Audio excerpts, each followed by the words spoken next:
Comment quelqu'un peut développer selon toi, ou ta façon à toi de développer le lâcher-prise et l'intuition? Voilà des grosses questions. Ouais. Alors oui, je pense que c'est aussi quelque chose, l'intuition en tout cas, c'est quelque chose qu'on a tous. Ce qu'il y a, c'est que parfois on se fait une idée aussi de l'intuition et on me dit, moi j'ai pas des voix qui me parlent dans l'oreille donc j'ai pas d'intuition. En réalité, c'est pas comme ça que ça se passe.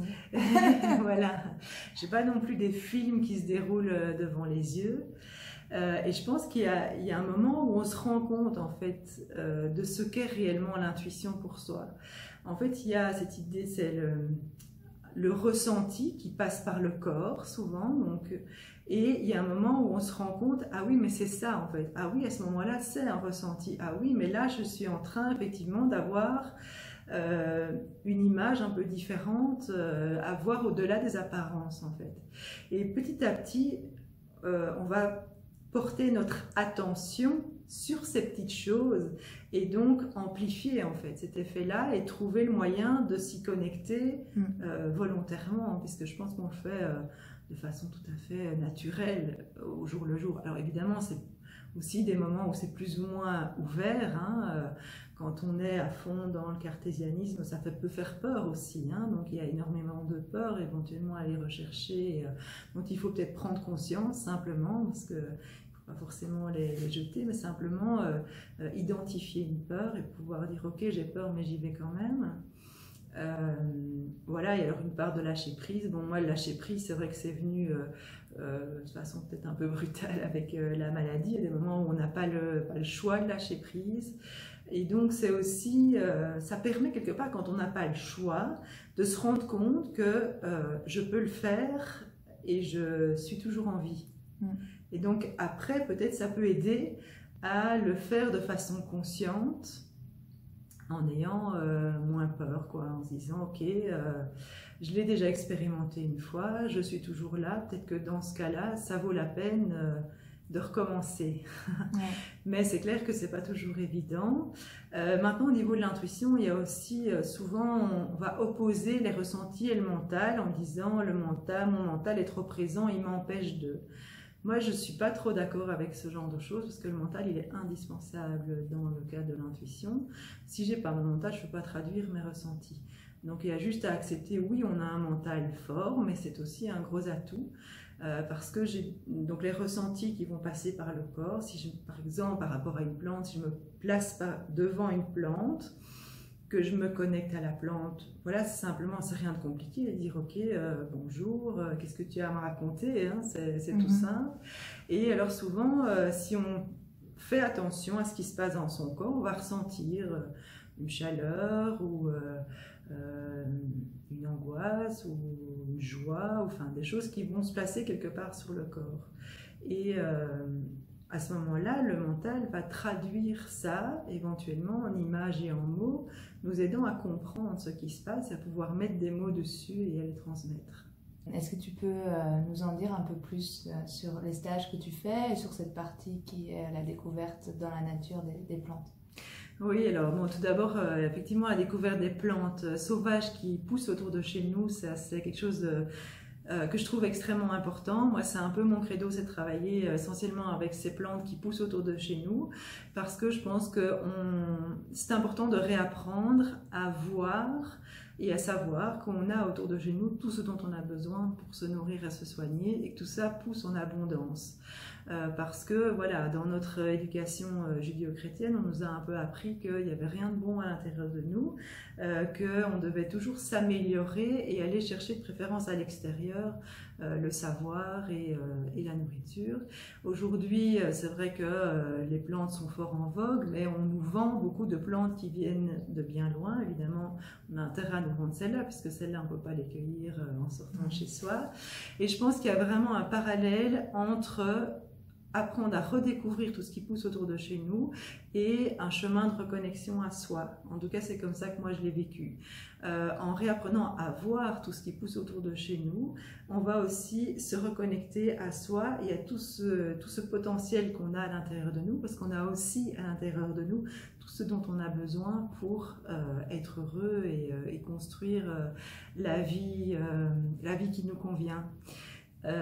Et donc pour moi, c'est vraiment ce mouvement de réapprendre à voir. Parce que quand on sort de chez soi, on voit une étendue verte, on se dit bon, il y a de l'herbe.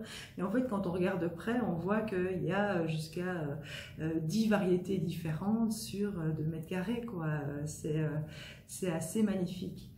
Je trouve aussi que quand on reporte son attention sur les plantes qui poussent autour de chez nous, on va recréer dans sa vie des tas d'occasions de s'émerveiller et donc refaire rentrer la joie dans sa vie. Ça paraît tout bête, mais quand vous êtes au printemps, vous vous baladez tous les jours.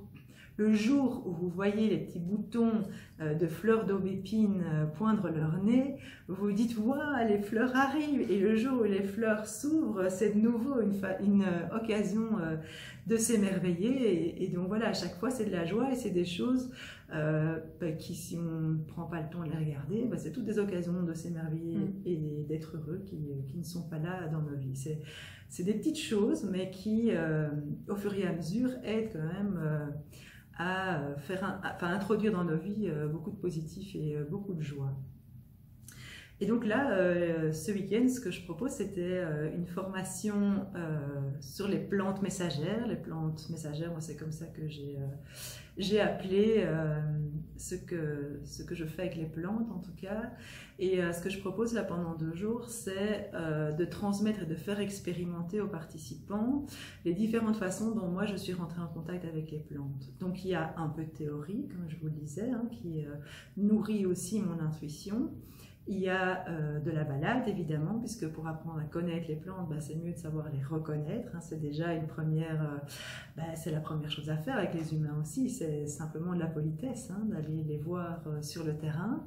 On va faire un petit peu de dessin aussi, parce que je pense que dessiner une plante, ça aide à rentrer encore plus loin dans son intimité. De nouveau, c'est une histoire de focus, on va la voir tout entière. Et puis là, on va aller de plus en plus au cœur de son trait, en fait, de ses courbes, de ses contours. Et alors le 2e jour, on commence par de nouveau un peu de théorie, mais là c'est l'histoire de l'utilisation des plantes par l'humanité depuis le Néandertal jusqu'à nos jours. Donc ça c'est passionnant aussi, ça aide à se reconnecter un peu à tous ces mouvements, à tous ces courants, toutes ces personnes qui ont utilisé les plantes au fil du temps. De se rendre compte aussi que cette espèce de guéguerre entre les médecins, les pharmaciens d'un côté, les herboristes de l'autre, en gros, ça a toujours existé. Quel conseil tu donnerais à quelqu'un qui a comme toi une passion et qui souhaite se lancer?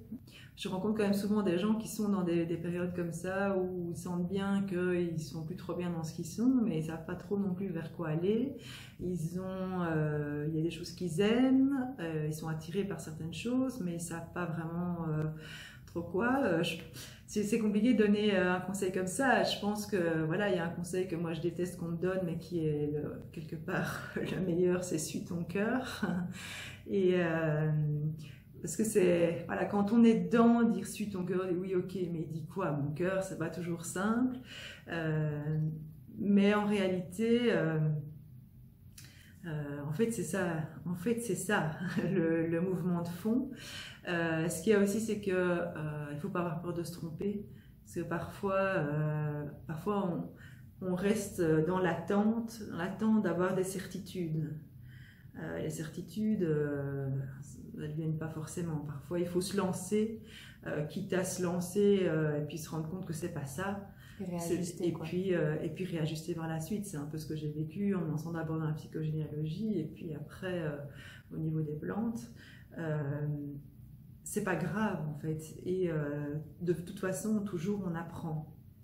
Donc, et c'est chouette aussi de tester plein de choses, parce qu'il y en a parfois qui me disent je me disperse, je fais ça, puis je fais ça, puis je fais ça. Oui, en même temps, si tu testes pas, tu ne sais pas si vraiment ça te convient ou pas.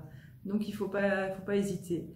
Et alors parfois aussi, si on a la possibilité de réduire son temps de travail ou de prendre du temps pour soi, vraiment le faire sans attendre, d'être sûr de ce qu'on va faire après. Donc c'est ça aussi l'idée du lâcher prise, c'est d'aller faire de la place pour que du nouveau puisse arriver. Mais c'est dans ce sens-là que ça va. Malheureusement, c'est pas le plus facile, mais il faut d'abord faire du vide pour que le nouveau puisse arriver. Et la deuxième question, c'est comment est-ce que les gens peuvent te rencontrer, te contacter, où est-ce qu'on peut te trouver sur la toile, ou voilà, où est-ce que tu te trouves, dans quelle partie de la Belgique? Donc moi je suis en Brabant Wallon, à Corwallo-Grand, donc près de Louvain-la-Neuve et au Havre. J'ai un site internet www.felici.com avec 2 E après le F.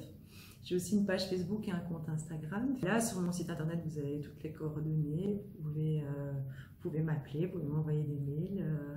Voilà, je vous répondrai avec plaisir. Je donne aussi des consultations. Je fais des consultations toujours en psychogénéalogie. Je fais des soins énergétiques aussi. Et puis, je peux proposer aussi des traitements à base de plantes pour accompagner. C'est toujours l'idée d'accompagner un travail sur soi, accompagner une intention. La plante, je pense, c'est vraiment un soutien au quotidien dans la matière pour accompagner un travail sur soi. Il y a des moments où on travaille sur soi et on passe par des périodes difficiles. Et donc la plante peut être une sorte de soutien. Tous les jours, je vais pouvoir me raccrocher à ma tisane, à mon amulette, pour m'aider. Et puis c'est aussi quelque chose qui vient nous rendre conscients du fait qu'on est acteur de notre guérison au quotidien, qu'il ne se passe pas seulement quelque chose le jour où je vais chez mon thérapeute, et je n'ai pas à attendre de lui avec sa baguette magique qui résolve tout, mais au quotidien, je peux aussi être acteur sur ce chemin. Merci Laurence. Avec plaisir. Et bonne continuation et certainement à bientôt. Merci.